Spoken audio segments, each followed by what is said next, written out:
When I came out to my mom and my dad, I made this decision that living my true self is more important than anything else. Yes. It's the greatest gift I can give to the world. You know, my therapists, do you know what they said? The way I've lived my life in my head is no different as if I had been in the Vietnam War or as if I'd been sexually abused. That's the trauma that I have lived. But I don't think of it as trauma. I think of it as survival. We have to start look into the family. Yes. Our father, mother. How are you teaching your children? How do you go to teach your children? You can't love the children who are doing only good. When I grew up in Zimbabwe, there's very little opportunity for meeting different kinds of people because everybody is acting the same. Everybody is the same. You go to school, study hard, you go to university, try to get a good job, get married. There is no diversity. And so we are trained to fear difference. I didn't feel safe in Zimbabwe. It's probably why I came to Australia. It was my unconscious way of protecting myself. Hi guys, welcome to Rubasha Family Podcast. And today I'm come here to share my view. And always I say this is a family podcast. It's a family podcast for everything we do in our daily life. And today we are going to talk some things much more, and especially for in our community, so African community there, the experience there. And I'll ask my brothers, my sisters, have you ever had an issue which was thinking, like me, I used to be, hating gay and the lesbian, just to think about it? Do you have that question to think, what kind of people are? Why is that? Have you had that hate or the question and you wonder why and you can't get that answer? And because these are the things we have to talk every day back home in Africa and even where we immigrate as in the community, why we immigrate and then also we bring the hate in yourself and we hate our brother and our sisters. And today that's the things we're going to talk. And today I have my special guest is going to introduce himself, and because he's going to answer all your questions. He's going to educate you how we love each other and to live together. Welcome. Thank you so much. You know, to be on the Rubasha Family Podcast is a real honor and privilege. Thank you so much for having me and for all the work you do. Thank you. So my name is Rugare Gomo, and I'm on the Rubasha Family Podcast. Yes. So, Rugare, Israel, we come here, we meet through Sujira, Yes. my son work, and we came to support you in your book. Yes. So now the question is, and always when I'm talking about, I used to feel before I changed to hate gay. So now, can you explain to us what is your journey to be where you are as African? Yes. Gay? So I am an African gay man. That's the first thing. And I didn't know I was gay. So my journey, I grew up in Zimbabwe. So I grew up in Zimbabwe. You know, we go to church every week, go to school. I'm just like everybody else. Yes. You know, that's my life. There's no conversation of, are you gay or anything like that. That's not my worldview at all. But I know that there's something different about me. Okay. I just know. I know there's something different about me. And I think everybody knows there's something different about me, but nobody's talking about it. Yes. I know, we know that. And so I just know that if I'm even to explore what that difference is, I feel like something very bad is going to happen to me. Yes. That's how I feel. But I don't even know what that thing is. So imagine when you live your life knowing that there's something inside of you that's different, but to talk about it, you know you can't even explore. It's too dangerous. That's not freedom. Yes. That's not freedom. That's not safety. You know, lots of issues show up. Mental health issues can show up. Performance at school can show up. Or being just a very naughty boy. And sometimes we don't know why children are doing what they're doing because a lot of the time And in African families, but not just African families, Greek families, Italian families, because I don't want to just make it to be this African thing, because it's not. It's actually a global thing. And that we have to be a certain way. And if we're not that certain way, it's bad. And so I knew already from a child that I'm going to get married. I'm going to have children. You don't question that. It's just what life is, isn't it? It's like, oh yeah, and you dream. One day I'm going to have a wife, probably when I'm 23 years old. Then I'm going to have two. I'm thinking like that too. Because that's what the environment is that teaching us. Exactly. And of course, what do you think my parents want for me? They say, because that's what they're talking about. One day you're going to get married, you're going to have grandchildren.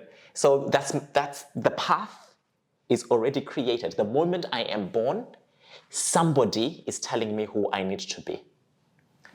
That's either my family is telling me who I need to be, my culture is telling me who I need to be, my country is telling me who I need to be. But there's a problem. The big problem is nobody's asking who is Rugare. That's the problem. And this problem is not just reserved to gay people. It's for everything. The problem is, my son is going to become a what? Doctor.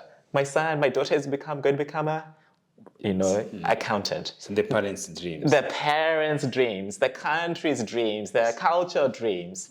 But who's asking? What do they really want? Because of course, it can look like it's love, isn't it? Because I know my parents suffered a lot.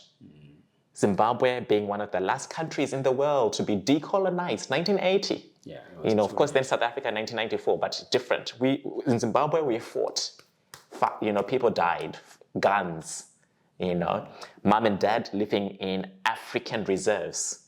Black people live there, white people live there. Terrible. 1%, of the white population own 90% of the good land. It's crazy. It's crazy.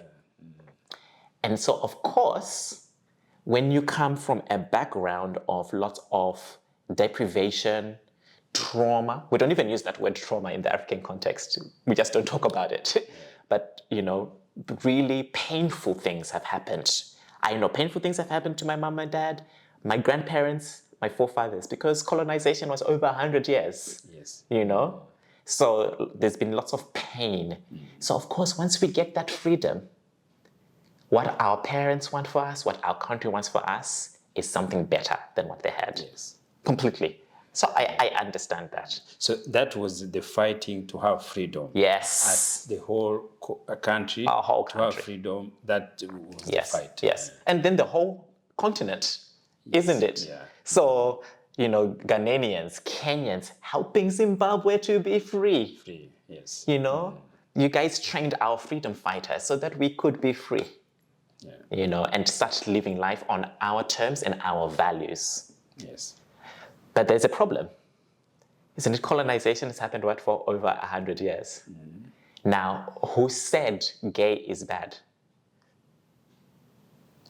So that's the question now. Exactly. Who said? Who said? So another part of all of this is, of course, we are taking back our power, we're taking back our freedom, we're living life on our terms. But where is the center of Christianity these days? It's Africa.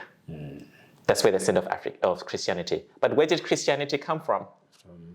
Western. East. So it's not even our culture. No, it's not. It's not, isn't it? But yet, we will say it's now part of our culture. It's not. Yes. We take it like it's our own. We take it and we've made it our own. So when the British came, of course, when they came, they included this law about homosexuality, which became part of nearly every country colonized by Britain, had this law that gay is bad. Okay. So it was through the church, or is it through the government, the head of? So it's everything. Everything. Because they talk about the separation between the church and the state, but in those days they're working together for their objective, which is white supremacy. like Colonization. colonization, taking our resources from our land to create markets for themselves. Yes. So they were inventing lots of things as well. But one of the things that has been introduced, and I'm going to say introduced to the African culture, is being gay as well. Okay. Now, why do I say introduced? Because when we actually do our history on the African continent, there's always been a place for gay people. In Africa. Yes. But people don't know this. Yes.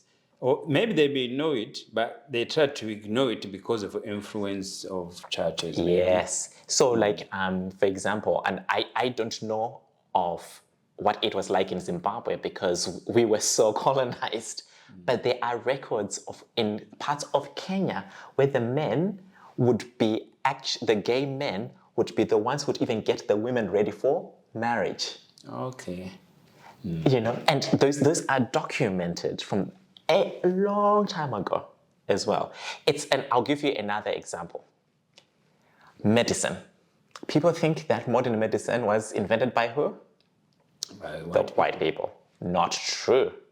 When you go back to history, with those conversations, those little preserved conversations, they have identified African people being able to do brain surgery before brain surgery is done by the West. So the problem with our history is that we have lost so much because of the oral traditions. Because, you know, the people who used to maintain our histories was through the spoken word, isn't it, Pastor? Yes. You'd be trained, you know, like what you do with your wonderful son, Sijera, you share with him. Yes. And now you're recording it. Yes. So that's what we miss in Africa. We've missed that. So we've lost so much. It makes me cry, actually. We've lost so much treasure and richness. And that has caused us to have warped beliefs or, you know, belief systems that may not be even what the culture has been.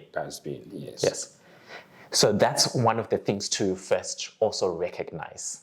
So we had to recognize our culture being interfered. Yes, first. Yes. Yes. Okay. But we have to also recognize what our culture was. Okay. You know, what was our culture? Let's actually explore that. What was our culture beforehand? Because being gay, we know that being gay is not just Africans. It's in every society. Yes. And it doesn't just happen overnight. This has been there for thousands of millennia. So it's mean also when the Britain were bringing Christianity to fight against gay. So it's mean also they started from England. Mm-hmm.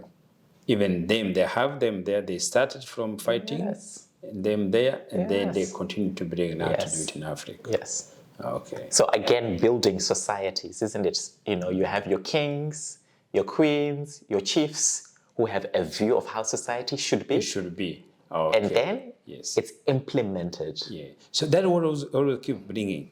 So somebody's taught in that kingdom, everything. So they taught only the family is going to be a husband and a wife. Yes. Even if they knew Yes. the other people there, but they didn't want to include them in there. So that is the war started. Yes. And the other thing, if I can be even more direct, those kings and queens, some of them were having sexual relations. You know, the queens are having sexual relations with women, and the kings are having sexual relations with men. Because even when you look, even the churches, always there's a lot of record. A lot of record. Yes. And that is why I always sometimes feel bad, as I say, we want to cry sometimes.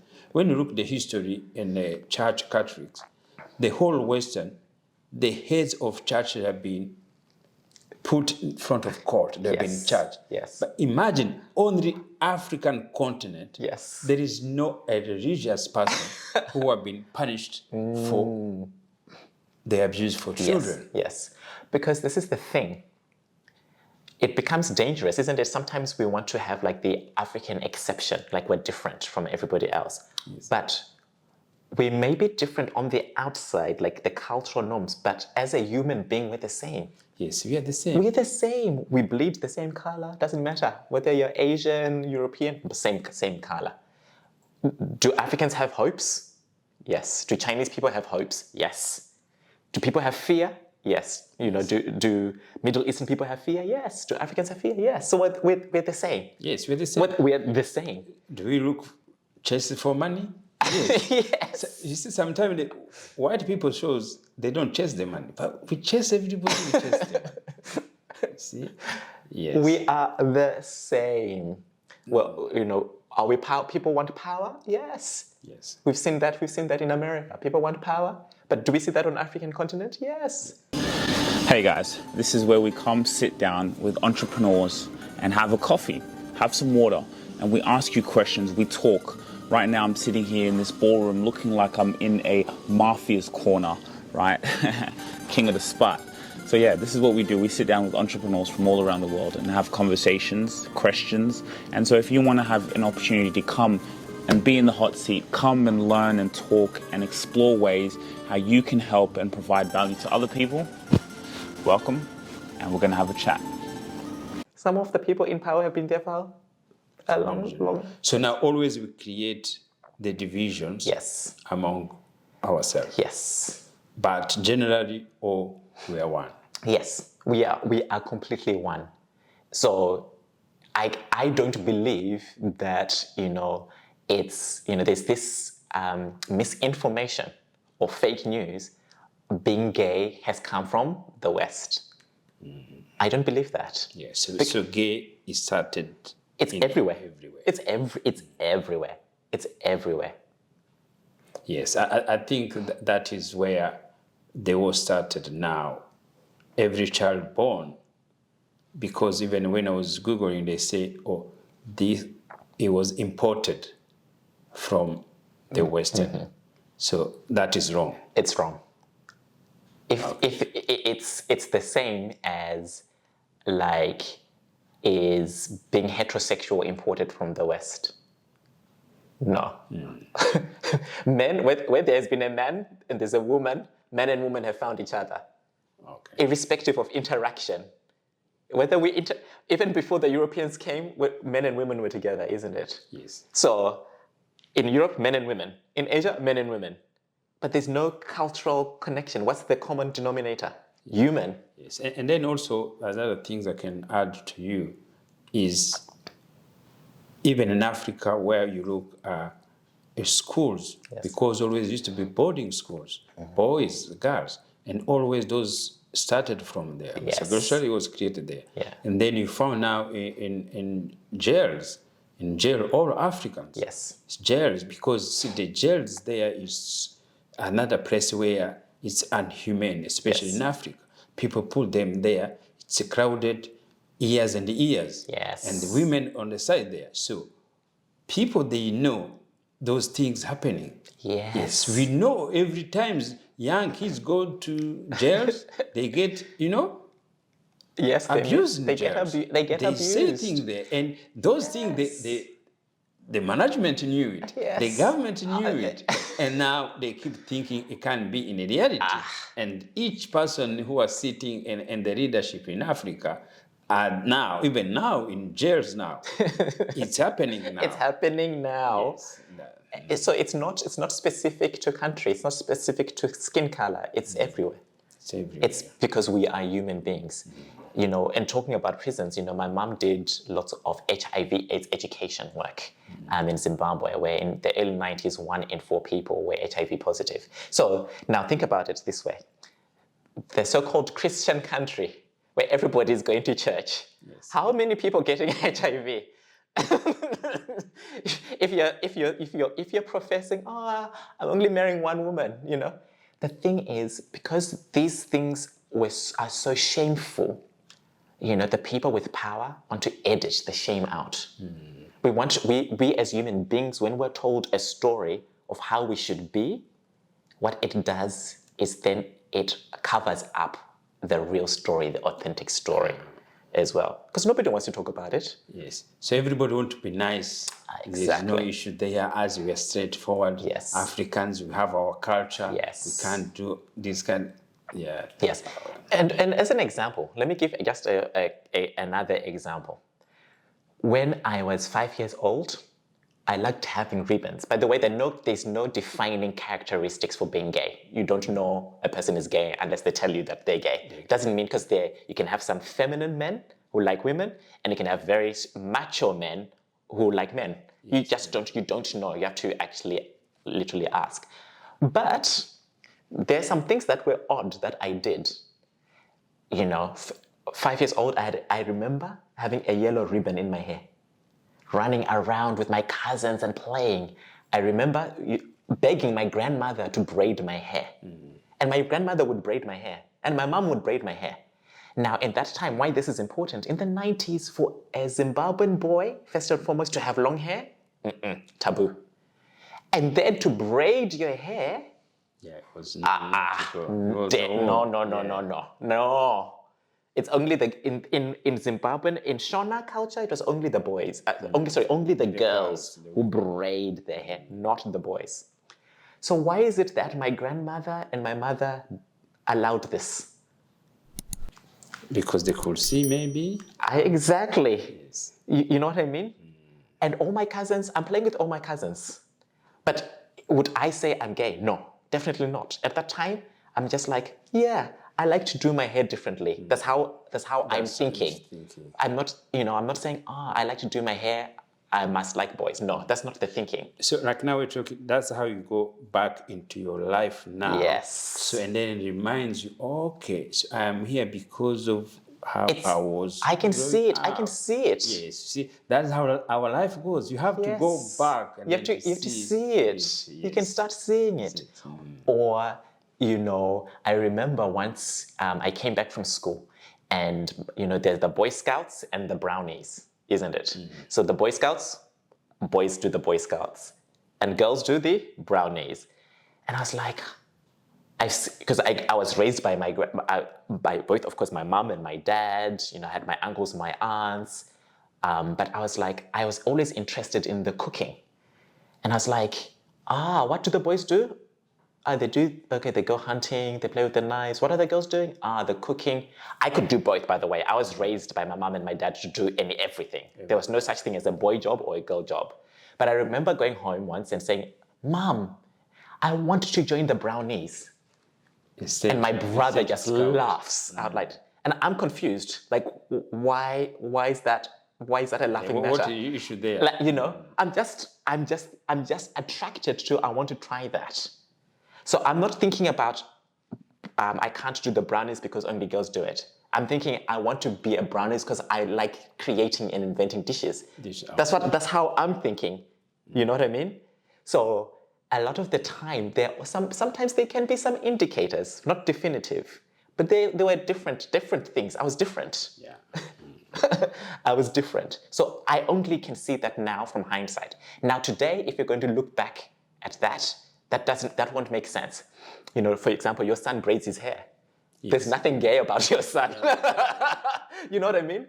But so you can't then go back and say, these are the characteristics of being gay. Okay. But I can look back at myself and see that was different. That was very different. And why was I different? What was going on for me there? Because then when I now start talking to my guy friends who are not gay, the things I think about, like about even girls. So fast forward, I come to Australia, and I'm at church. There's this beautiful Sri Lankan girl. She's Sri Lankan Australian, and I think that's going to be a great wife. That's what I think. That's what I'm thinking. I'm like, she's going to be a great wife. She's just a good girl. And then I think to myself, I'm such a good man, because do you know why I think I'm a good man? I don't even want to touch her, and I don't even want to kiss her. So in my head, I think, God has given me an extra special gift. Because I didn't know this thing called sexual attraction. Because again, nobody talked about sexual attraction to me. That was not a conversation that we had in the African culture for me. I don't know what it was like for you. But for me, it wasn't. Maybe sometimes, girls, especially when they get older, yes, the auntie can come talk to you. Yes. If you have uncles. Yes. But if you don't have, you have them. Yes, you don't. So my mom I think my mom thought my uncles had talked to me Yes, about yes. this. Because normally in that's how African it culture, yes, the uncle comes and talks to you yes. about these things. But we live in a different society, even a more different society. We lived in a city. I'm not with my uncles and aunts. You know, they come and visit from time to time. We're having good times. When are they going to come and sit down and have this conversation of, you know? So for me, when I reached puberty, I did have dreams of men. But I think, that's just puberty. They will disappear, you know. But they didn't. But I think once I get married to a woman, they will what? Disappear. Yes. That's how I think about it. Because when you're born, what's the path? Get married to a woman, have children. I'm like, that's my path. Yes, that was in your That mind. is my path. Not realizing that I have no attraction to women. Because I didn't know that there's a thing called you need to be attracted to a woman.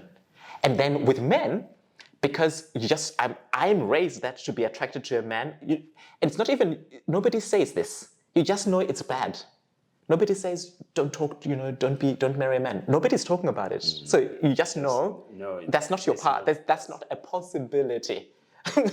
So it wasn't even about, like, because I started having feelings towards men and stuff like that. No, it wasn't like that. For me, I wouldn't even allow myself to have feelings because why would I have feelings? That makes no sense. Yes. That's not the path. Then the other part to it is, because it's not the path as well, the problem is then I don't have a sexuality. But I don't know I don't have a sexuality because it's tick the box. So, and also from the other side, maybe Yes. there's no man who could have seen you, maybe be attracted to you as you're growing. So that was interesting. So because growing up in Zimbabwe, no man approached me. So maybe that was you know, Maybe the universe the kept me safe. Yeah, my yes. environment. I was in a very safe environment. You know, very great people around me. So nobody approached me for inappropriately for, you know, any sexual anything. Okay. So, you know, I'm grateful for that. And when I moved to Australia, because Australia is also a reserved culture, nobody approached me for anything. When I moved to France, So that's the journey. this is where now things start unraveling for me. So I go to France to study. I'm studying French and European studies there for 6 months. And when I am at the institute, I remember my German friend, Linda, she comes to me and sits me down. She makes a beautiful goulash, beautiful, you know, German food, feeling delicious. And Germans are very direct. She sits me down, she says, now, everybody wants to know if you're gay. I'm thinking, huh? And that Was like the first confrontation. I'm 21 years old. This is around January, February 2005. And I'm in shock. I'm like, oh no. But remember, I know I'm different, but I cannot go there. Yeah, you can't go there. I know, Yes. I can't go there. So I'm like, no, I'm not gay. And she's like, okay. But of course, the goulash didn't taste good after that. So the question The brain. Now, so they plant your seed in your mind now. Yes. And then when I keep traveling, different men approach me. So I'm thinking, why are these men approaching me? Now, I know I'm different because the way I would wear my clothes, I'd wear very baggy clothes. Yes. So at some level, my brain is already protecting me from something that I don't even want to engage in. You know, it's like I can't be my full self. I know that. So the things that are going through my head, so I'm not saying I'm gay, but these are the things that I'm saying in my head. So this, for example, I'd be like, am I walking like a straight man? Am I walking like a straight man? So every time I'm walking, I'm asking myself, am I walking like a straight man? Why am I asking myself that question? Yeah, that question. Yeah. How come that question? Why am I asking myself that question? Yeah. Do you know? Am I saying I'm gay? No. But I'm asking myself the question, am I walking the right way? Yeah. That's how, you know, that is one. My voice, is my voice deep enough? Is my voice deep enough? Is my voice deep enough? Why am I asking myself that question? Why am I obsessed about that? So after she planted the seed in your mind, so these questions start coming. I had those questions beforehand. Beforehand, Yes, I had those questions beforehand. Then I remember I'm in Belgium and this guy comes and says to me in French, "Tu es beau." I'm like, huh? He says, "Tu es beau." I'm like, then he says, I say, huh? Because I'm not processing. And he says, "You're beautiful." And then I'm thinking to myself, I say, "Thank you." Keep walking. I'm like, oh no. Why does this man think I'm beautiful? Yes. Why? So that was the first time. Even more. There's now more. There's more stuff happening. Yeah. And then then many other experiences, you know, because I'm naive. I have no conversation for this. This is not my path. Yes. This is not how I'm thinking about myself, but I know I'm different. I know I'm different, you know. So then I'm like, then I ask myself, okay, this is too painful. So imagine when you live all your life pretending to be something you're not. And that thing has been in there all your life. Your life, yes. And I'm now 21 years old. And now this thing is not just inside. My environment is on loudspeaker, pointing it out to me. So I would not, another way say, the universe is now saying, time for you to now deal with something This is who inside. you are. This is who you are. This is who you are. Wake up. And I'm saying to the universe, no, no, no, no, no, no. Why? Because So there was a war. It's a war. War within. it's a war. It's a war. Because first of all, I'm a black man, isn't it? Yes.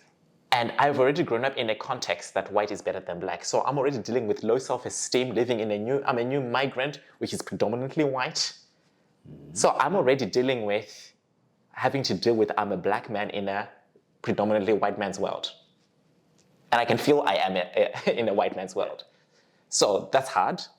Why would I make my life harder? There's no logic. For me, logically, it's like, huh? Why would I be gay? That makes my life Even harder.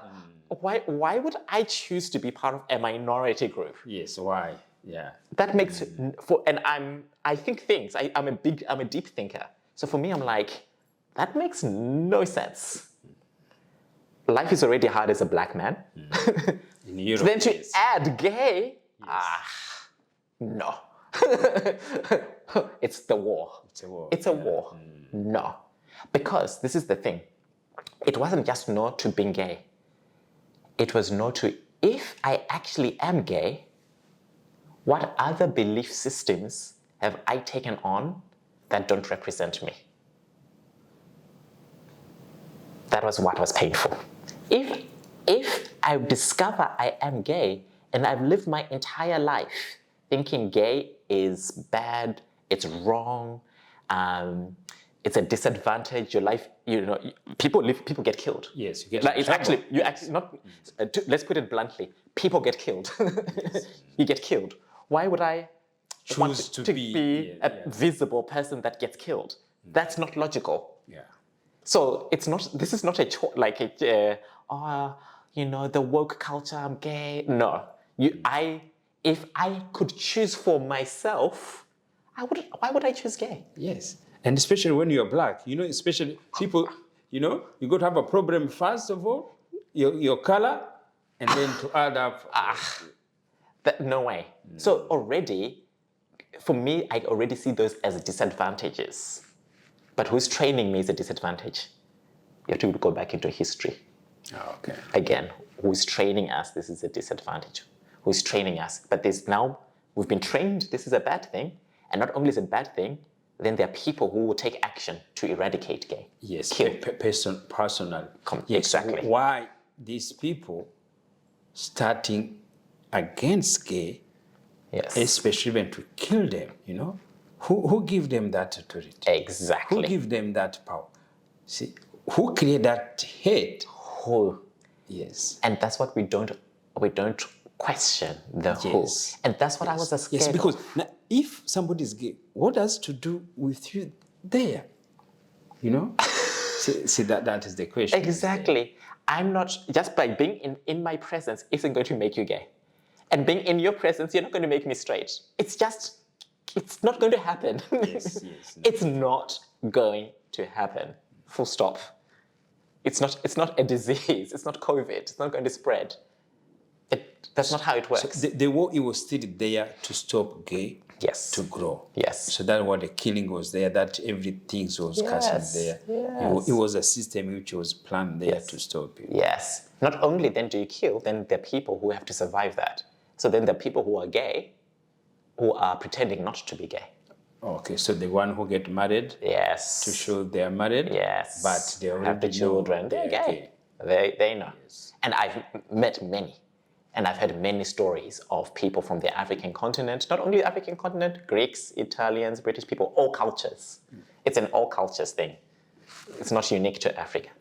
Yeah, so it's so good. So, my friend, that's why we are here for this first part to show African gay. We were there. They were there before.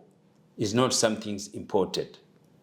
It's that some things you have to understand, to agree together. This is how we are learning. We're going to be educated to each other to understand the history, to go back to see and to know that hate is implanted. See, it's the other way. So somebody implanted hate to somebody which is nothing to do with you and nothing to do with any normal life for each of us. It's very powerful what you're saying because, talking about being gay with Africans can be very, people get very angry, isn't it? Yes.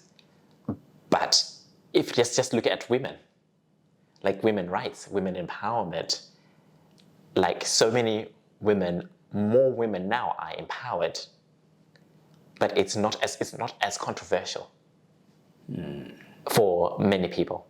And I want to be very clear. I know that we've still got lots of work to do on the African continent because, there are things like, women obey the man, the things like that happen in different cultures and different religions, etc. But what I'm saying is, like, when you talk about gay, there's more hatred compared to when you talk about women's rights around this, just for today. And again, it's always people. There's always been a purpose, but the purpose, whether it's from typically a chief of some sort, a king, a leader, because it's just their preference. Yes. Yeah. It's just a preference, and then the whole society take on that preference. And that's how it's. I know in Zimbabwe, even when it was time for vote, if the president said, vote for me, everybody votes because you listen to the chief. The chief, yes. But nobody's asking, what do you really think? What is your policy? No, you just vote. Just vote for me. Vote, yes. Vote for me. Yeah. Okay, guys, let's first part, and then we come back to you to tell you more. Here is positive thinking. Our goal is to educate to each other, to know we have to live in free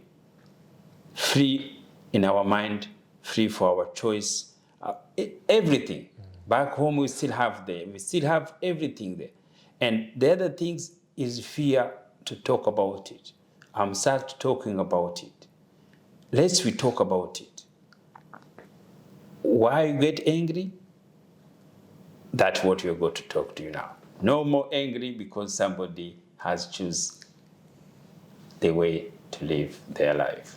Guys, welcome again to the Rubasha Family Podcast. So now this is the family studio. So this is the center of inspiration. And we are still with Rugare Gomo. Let's talk about something very interesting. Yes, I'm in the space of inspiration, and you're the leader of inspiration. So you're the one having conversations, changing and transforming our continent, and saving our sons and daughters. Thank you. Yes. You're amazing. Thank you. Yeah, we have to protect our own. Absolutely. Yeah. And so one of the things as well is, I wrote a book called Dreams Forging My Own Path. And for me, why I wrote the book is stories of a gay African, a gay Black African are not there. Yes, you read stories about African Americans or, British, Africans, but from Africa themselves, it's a different story, it's a different context, it's a different environment in itself. And I wrote it because I just want, people to know, moms, dads, if you're gay, you're not alone. You are not alone. I'm here. I exist. I'm on the Rubasha Family Podcast. So, I'm not in hiding. I'm here visible. I'm grateful that I have the safety in Australia to then share my story, because I also know that if you're on the African continent, northern parts of Nigeria, where there's a Boko Haram, you get killed. I've received messages, by the way, from people since releasing this book from the African continent, breaks my heart, asking for help to escape. I got one, my latest one was from Senegal. Please, can you help me? I walk down the streets and people are pointing at me because they're thinking I am gay, and he is. And he's unsafe. Yes, that's it. He's unsafe. So they live in fear. Live in utter fear. A good friend of mine now from Nigeria, northern Nigeria, he said, this is several months ago, he said they killed a girly boy in the streets, just teenage boys. They killed a girly boy and they celebrated because they were thinking that they were doing the universe a favor. Yeah. Mm-hmm. That's the danger of hate. But the person you've killed, maybe they had the cure for cancer. Maybe. The person you've killed maybe was the person who was going to create prosperity for the continent. Don't know. Yeah. It's interesting, guys. Even we're going to put the link for Rugare's book, and that's how we have to inspire each other. We have to talk, we have to read, because we have to take our own life in our own hands. And that's the way, writing the book and talk about it. And even me, as I say, we want to change. We want to change the way we change.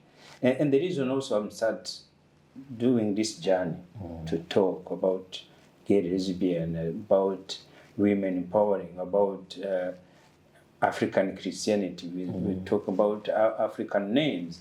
It's just things in our mind, and the experience you get to have to. I'm going to give the story, the real story. As my job, I drive executive, and I've been driving for 15 years. And that is why the change, always you have to come back later, you see it there. And I have client, I used to drive me executive as CEO. I knew as a client when traveling for the business. So I didn't know his personal life. Yes. Because of driving for long times, we become friends, we talk, driving there, but always just for work. Maybe 2 years of time to go, one day maybe it was like going for holiday. So now, when he was going for holiday, he came in the car, and I came with the partner. And, when I looked in the mirror, I said,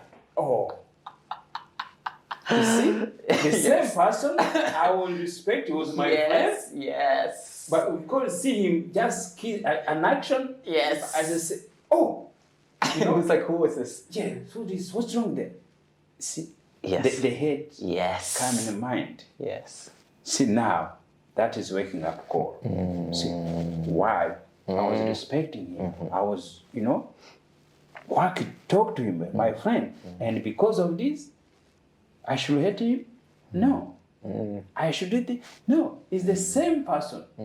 See? It's the same person, the same being. You talk everything in there. Yes. But because you think he's doing a different way, it's how the evil come into your mind. Yes. See, this is where the change comes from. Yes. So the change you have to know is the same person. Don't hate somebody because of his love or his affair thinking there. Yeah. I think that's the story. And also, my wife, she used to work with airline, Qantas. You used to see many kind I could see, why these people? Why? But later, say, yes. because it's where you face everything there. So that is why sometimes this has become different like somebody back home who in the environment, the society has hidden everybody thinking there. And when you talk to them, again, also they think, oh, why you are support, and we are not supporting other people. We are supporting African Our children. people, our children. The children who have mothers, brothers, and the sisters. So that is how, guys, you should understand it. We are protecting our own. And because whatever you could feel, whatever you believe, it's what is in your mind. We Yes. change your belief, how you see people, the hate goes away, and that's what we keep telling you. And what you've done is inspiring because it's courageous, because you are one of the few people doing that on the African continent, choosing to change your mind and to come from love and question your own. And, for the rest of my life, I'll always be grateful to you and your son, because you guys flew to Melbourne for my book launch. Yes. Flew to Melbourne, from Sydney to Melbourne, using your own money, your own time, your own resources, to make sure that you communicated that I am a son of Africa. I belong. That's the greatest treasure. You've given me a new life. And I think that is how connecting comes without knowing. Yeah. In my mind, I was thinking this, but I was wondering how I'm going to go about it. I didn't know how to think there. Now, Sujira told me, look, okay, you are working with him, Yes. and everything there, and then connect when you're launching your book. Yes. We didn't plan it, but that is the start coming to support. Yes. You see, and you see, even the trip, we didn't plan it in a year. We didn't even have anything to do things there, but it just come in there. Yes. Just when you're building, you see, all this you are building is imagining. Yes. Imagining to protect people, to talk about it, to share with people, And then when you're imagining it, look, my interview, me and you, Yes. is imagining it. I never think I will be able to sit interviewing somebody, talk to somebody in English. No, Wow. 4 years ago, no. This is the change completed for It's me. extraordinary. Yes, and I sit in the mind. I sit in the mind building the studio. Yes. And slowly, so it takes a long time. Yes. But finally, you buy one seat, you buy one microphone, Yes. you're thinking there, you Step buy by a camera step by step. And now, today is, as I say, is amazing. And you're changing the world. Yes. Your podcasts are amazing. You are changing the world with what you're doing, and that's what it takes. Starting the conversation, being willing to look at what do I believe, and is this serving society? So, just like you, I hated gay. I hated gay because, of course, it's taught. We think we're born into it. No, it's actually taught. Everything we are is taught. How we dress is taught. How we speak is taught. What's a good accent, bad accent is taught. What name we should give our children is taught. And so it starts by questioning what we believe. And when I came out to my mom and my dad, I made this decision that living my true self is more important than anything else. Yes. It's the greatest gift I can give to the world. But I was scared. Will I be abandoned by my family? Will I be beaten up by my family? Will I be killed? I don't know. Because people could have a big emotional reaction to that. But I'm grateful to the conversations with my mom and my dad, because this is what they said. Like my mom, when I said with my mom, she didn't know, first and foremost. And she says, I don't like it. I don't hate it. I don't know anything about it. So she was willing to be on her journey of education. Yeah. And another way said, it's a journey of love. And it was hard. For many years, it was hard. Yeah, so hard. It was hard for her. It was hard for me, because you could see, I had to educate her. I don't have a mental illness. Because again, the story is coming out, if you're gay, you've got a mental health, a mental problem. I don't have a mental health problem. Or that I was corrupted in the West. And I was like, no. Said I didn't feel safe in Zimbabwe. It's probably why I came to Australia. It was my unconscious way of protecting myself as a 16-year-old boy coming to Australia by himself. You know? And as you say, the most important things happen to each human being. When you're free from your mind, Yes. it's the best things ever you will feel. Yes. Because there's more young people there who are scared, who are worried about this thing. You can't, oh, what my parents go to say, what my friends are going to say, and the fear kills you. Yes. The fear make you, and I can give you an example, even not about gay, but we have our young son, he been in trouble, he didn't want to do this, he didn't want to be as normal as a child's immigrant want to be. Yes. He didn't want to do anything there. And he completely, and he was 16, 17. Yeah.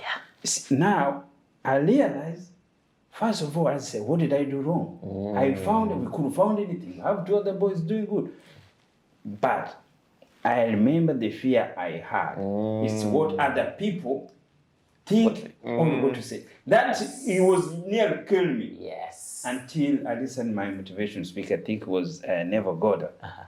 To know what about, no, it's Reverend Ike. To know all about other people, talk about you, think about, and everything. And completely, that fear went away. And I say, whatever happened. That's parenthood. That's true parenthood. Yes. My mom and my dad are my heroes because I know how hard it is for them to have a gay son. Yes. It's hard. It's a war in the mind. It's a war. Their concern is Rugare going to have job opportunities? Is he going to be lonely? Is he going to be beaten up? Already they have those concerns being a black man. Now black and gay. So it's lots of fear. Can they talk about me with their friends? I'm a married man as well, but there is, like my mom says, I don't even talk about it because if I'm ignorant, my friends are even more ignorant around this. But what I have seen them do is love me. They've learned to love me and accept me and my husband, like all of my life. Yes. The way it is. Isn't that parenthood? That's powerful parenting. So like now, how can you talk about this, especially when we live like in Australia, Western country? So gay and racism, is it having connection there? What is hate most? Is it the racism or gay? It's interesting. For me, it was gay, definitely. Because, like, being black is visible. I can't hide it.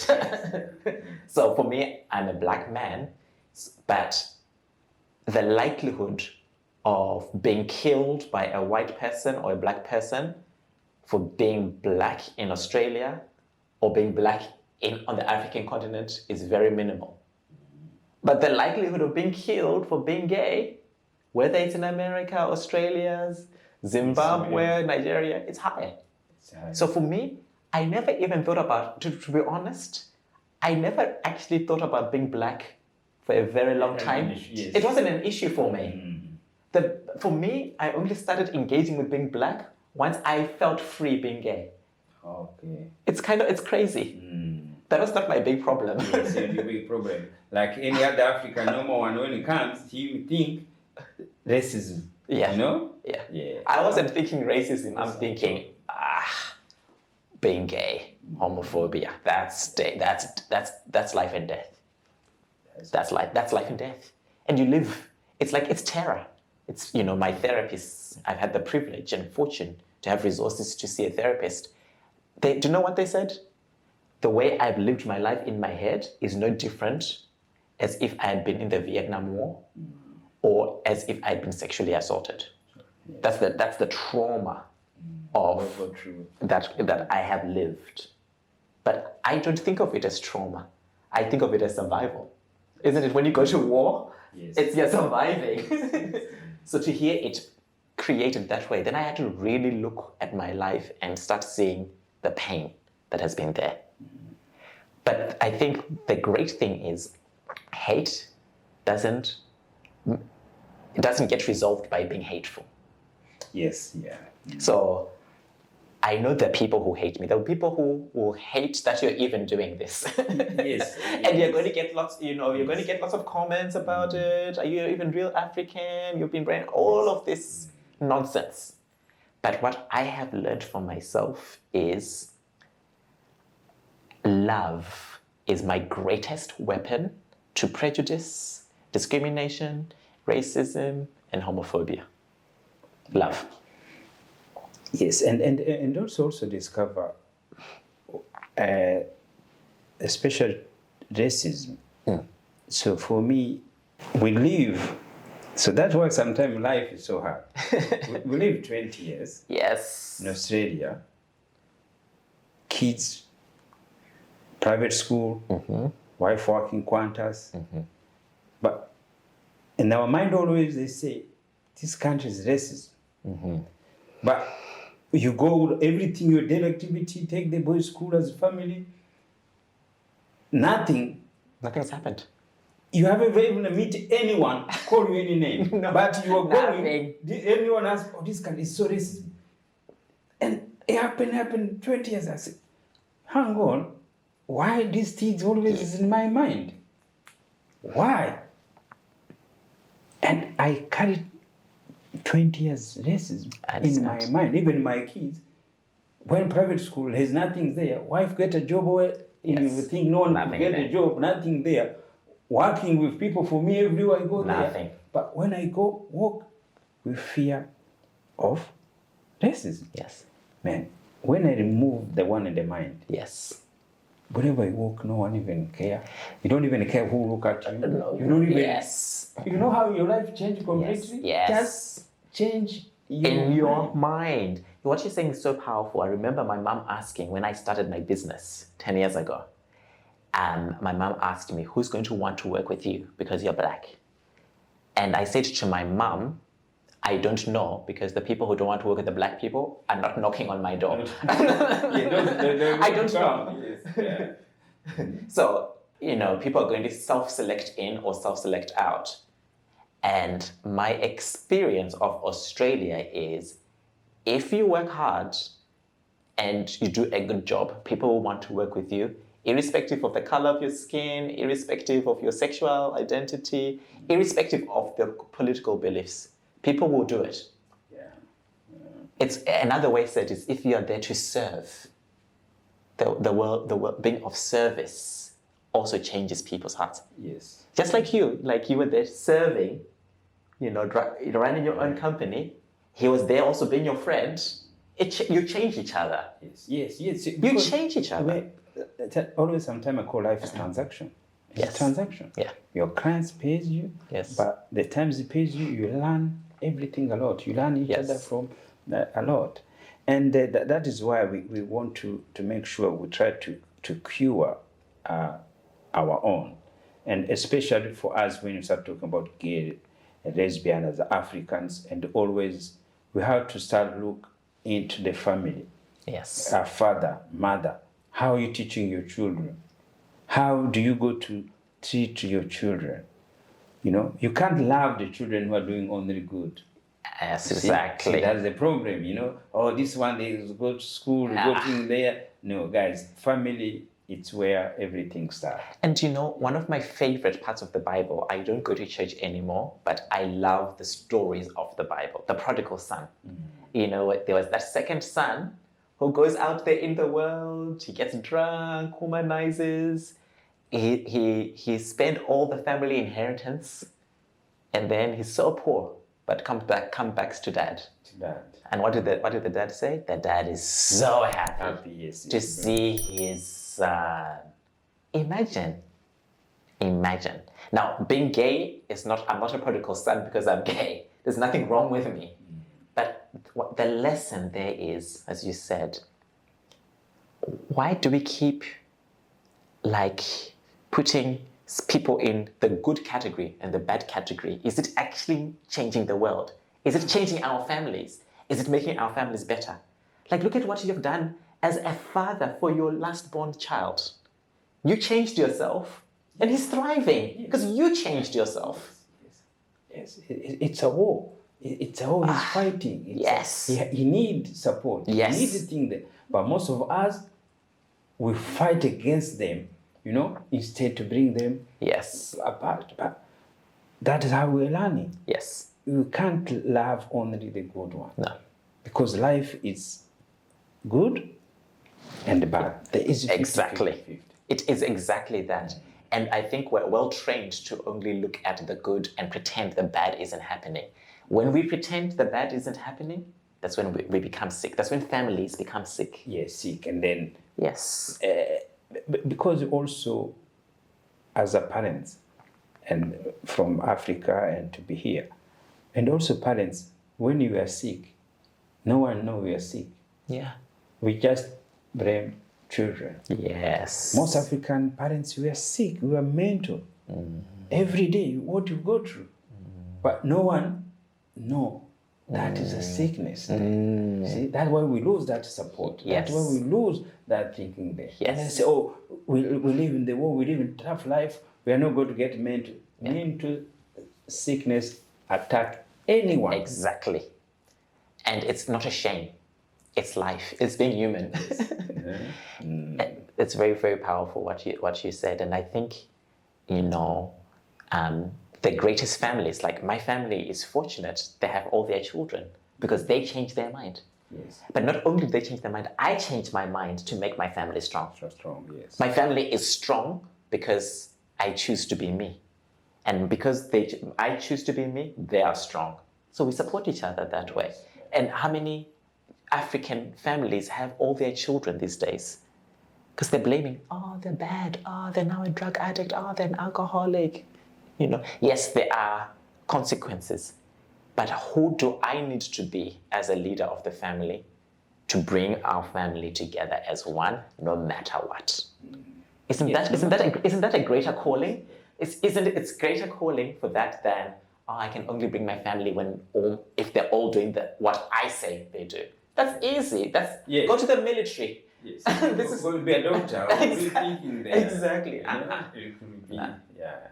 No, as I say, it's how when the fear ends. Yes. You see?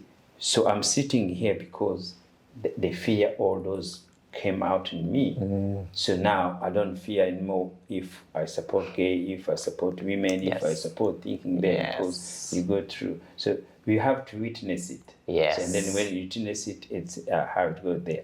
And we change individual, we change family. It's one person to love one another. It's enough. We're not going to change collectively, community. It doesn't work that way. Each individual listens, and then it can change from the good to the bad. And that's why you're powerful, because as you said, it's that connection. And at times, I know when I grew up in Zimbabwe, there's very little opportunity for meeting different kinds of people because everybody is acting the same. Everybody is the same. You go to school, study hard, you get to university, try to get to university, you get a good job, get married. There is no diversity. And so we are trained to fear difference. And I think what is so good about today with things like social media, your YouTube, is even though we may not be able to always live the continent to have different experiences, there's no excuse anymore not to learn. Because even if my grandmother, when she was alive, could still be on social media in the rural areas, she has access to social media first over healthcare. So it's kind of crazy. So I think that, this conversation is in your community, in my community, it's changing the world. Yes. And it's enough. Yeah, it's enough. As I say, it's individual, one person, it's enough. Yes. And this technology, it's a game changer. They have both. Everything have positive and negative. Yes. They go together. There is no way go to found on one way. Yeah. But for us, when we use positive like this one, is what we need, and the support. And there is a war. Always they go to be a war, and that's why we are here to educate, and that's why I didn't want Rugare to educate. We'll continue to have this conversation. more and more. And we welcome other Africans, Australians, anywhere where you are. Come to be, the freedom of your mind is the most important. Yes. The fear, you have to end. And when the fear ends, you just help each other. As you say, it's a transaction. It's a service we give to, Yes. to each other. And the crazy thing is when you live life like this, my freedom makes you more free and your freedom makes me more free. Yes. And I can't explain it, but that's what it is. Yes, that's how life should be. Yeah? Yes. And the other things, even I forgot to ask you, because I also keep fighting for the names. Yes. But you, at least you have good African names. I've got my African name, So yes. what is the meaning for Rugare Gomo? So Rugare, so actually my full name is Rugare Gomo. Okay. And what that means, Rugare means God's peace. Okay. Yes. And then Gomo means mountain. And so all my siblings have African names. Okay. And so my mom and dad, they have their colonial names. So of course, during that time, for opportunity to fit in, because so you could say having an African name during the colonial times is like being gay. Do you know what I mean? Yes. Yeah. So, okay. so the freedom. So my name is Rugare Gomo, and the Gomo is because 3 generations back, now 4, you know, my great grandfather, they had 1 child, then 1 child, and the Gomo is by itself. But my grandfather then had 6 children. Okay. So that's how the Gomo came into this. And that is the things in other community, a white man interfered. Yes. And it take away Yes. those cultures' name. It Exactly. take away completely. You see, in Rwanda, Yes. you can't find most Rwandese. It's rare to find who has both African names. Rare. So the one who does it, it's like as you grow and you change it. But from your childhood, none. To be get baptized, Yes. you have to bring a white name Yes. and a Rwanda's name. Exactly. In school, they will not go to call you to Rwanda's name. They go to ask you, bring the Christianity name. Yes. That is how in Rwanda, Yes. that at least some other country, Yes. you still have people who have the Lady African name official. Yes. But for us, it's when you grow, it's how you change. Yes. But you can't name your children Yes. name like that. I call that whitewashing, no pun intended. But what is so powerful? So one of the dangers of being an African gay man is the danger of me rejecting the African continent. And I could be like, oh, Africa is so backward. Zimbabwe is so backward. Or even rejecting my heritage. You know, it's a place, it's a space I've been into as well. Hey guys, this is where we come sit down with entrepreneurs and have a coffee, have some water, and we ask you questions, we talk.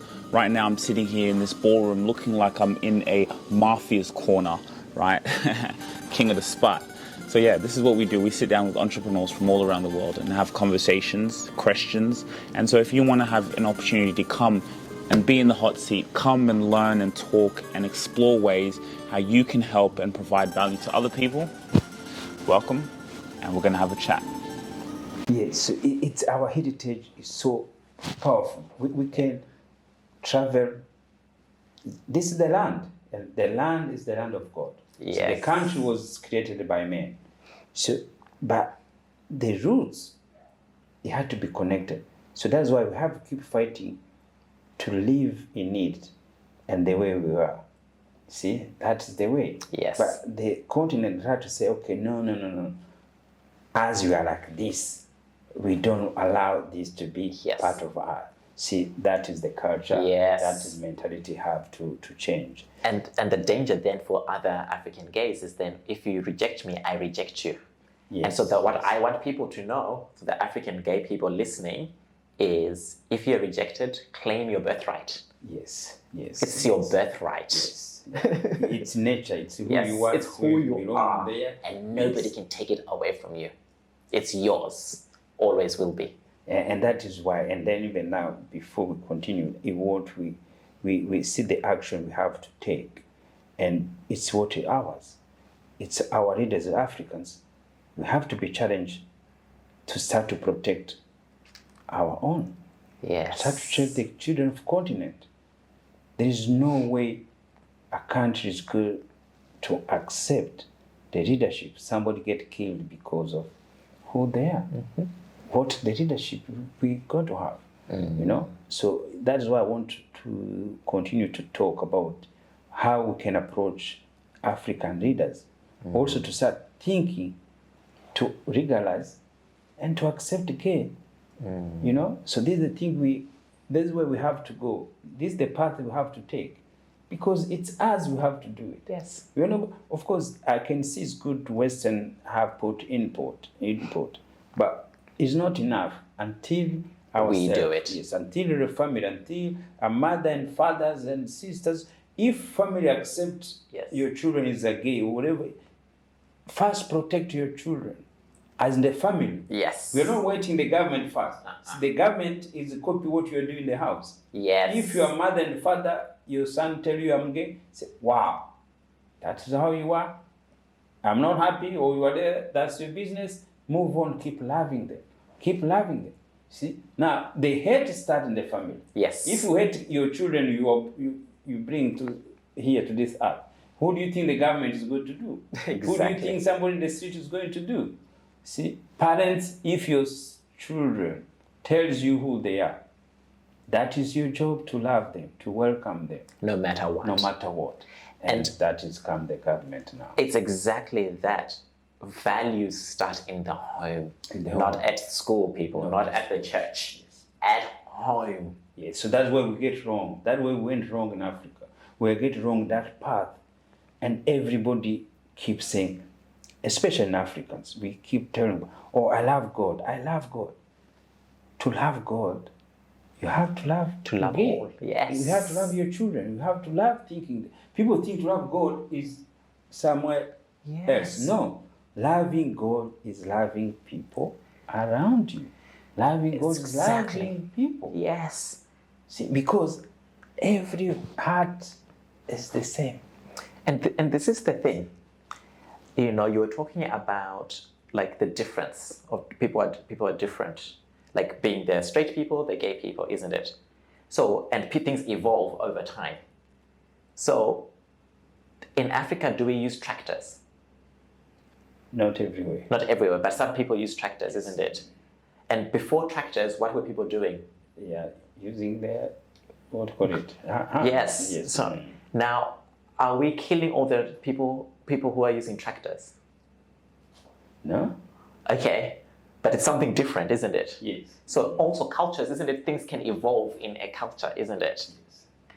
And it's accepted that, okay, in the past we used hoes and now we're using tractors and now we're using, you know, then there's the computer, then there's AI. There's even, what do you call them? You know those planes, you see the... Yes, drones. The Drones. drones, isn't it? Me and technology, I'm not very good as well, but the drones as well. Now, are people going to church praying, please stop the drones from existing? With this evolution? No. Yeah. People are learning to include that as part of life. What I'm trying to say here is gay people, gay, lesbian, you know, trans people have always been part of society. The difference is that we add this extra meaning called it's bad to it. Yes. We don't have to live like that. It doesn't serve you, it doesn't serve me, it doesn't serve the world. And we've got an opportunity, just like we've always been with the different tribes of the African continent. I'm Shona. I don't know, what's your tribe? So me, for me, I was mixed. Hutu, Yes. and my mother Yeah. was Tutsi. Say now Mixed. mixed. Yeah, now mixed, but you know, you've got the two tribes. But as a Shona person, I'm not now trying to convert you to become Shona, am I? No? No. But I will encourage you to be your full, all of that whole identity. That's what is missing for people like me. And then when we have these issues, also we miss power of economics. So there's economics we miss. We Yes. miss a lot of thinking there because you try to stop people. You try not to allow other people. You see, this is economics they stop. You make the society build Yes. fear. You make people, who's going to travel to bring it, So they think they don't think about it. How are you going to be open when you don't make fear to your other people's children? People put gay fear in their mind. If you let them open, people Yes. travel, people Yes. visit, people come to see culture, people Absolutely. think there. And the thing also they have to learn as Africans, there's no somebody's got to come to change your child or to do thing there to make him from straight from gay. There's Impossible. no one has that interest to do that. That's the thing, people have to know that. Everyone, when he want to be, is what comes from their mind. And in fact, it's normally the reverse. It's mostly the churches or other people trying to make us who we're not.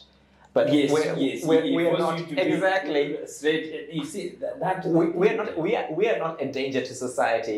They are a danger to society. But that's where we can start learning what is love. What is love?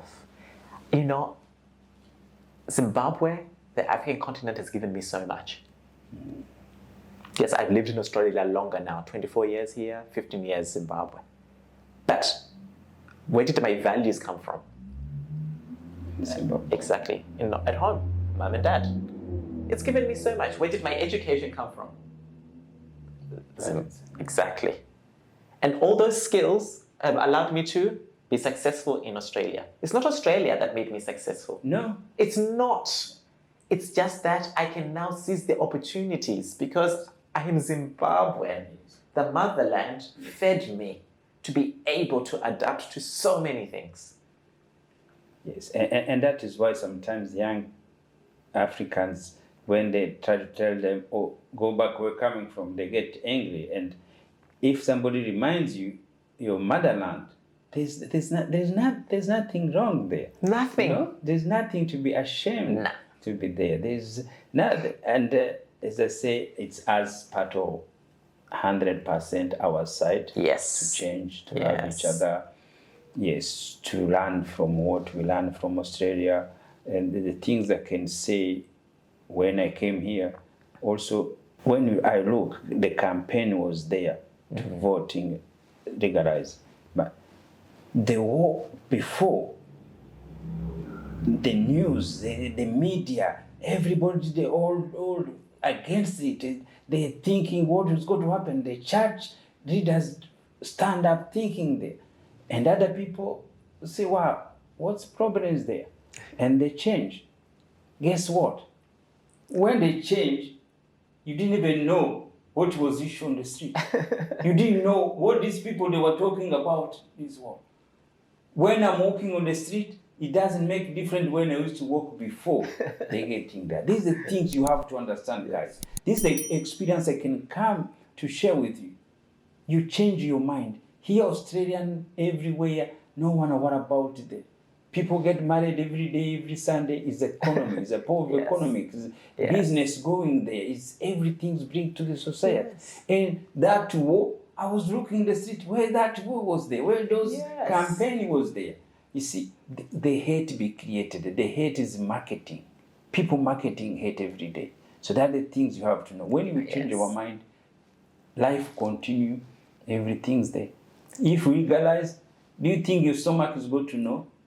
If the thing legalize, no. It's going to ask you your food. Exactly. So you don't do things there. And when you're hungry, you won't care if your food is prepared by a gay person, a woman, or you don't care. You don't care. If your children are starving, you won't care. You'll take the food. You won't kill them. And this is very important when you talk about like what changes. I think something positive does change though. What does change is you have less people in mental hospitals. Okay. So you actually make the world better. Because when you're gay, you're so scared. So you have mental health issues. Isn't that a burden on the economy? Do you want your tax dollars to be doing that? Yes. I don't think so. So that freedom now everybody's happy. Yes. I'm not paying for therapy anymore right now. I'm free. Yes. That's fear. better. Yeah. And also relationships. Look, the diversity of relationships and opportunities that have come. Being part of the Rubasha family. What a privilege. What a privilege. Yeah. Thank you so much. Yeah, and that is why we are here. We want to see in our eyes the way I see Australia legalized. I want to see which country is going to be there. Yes.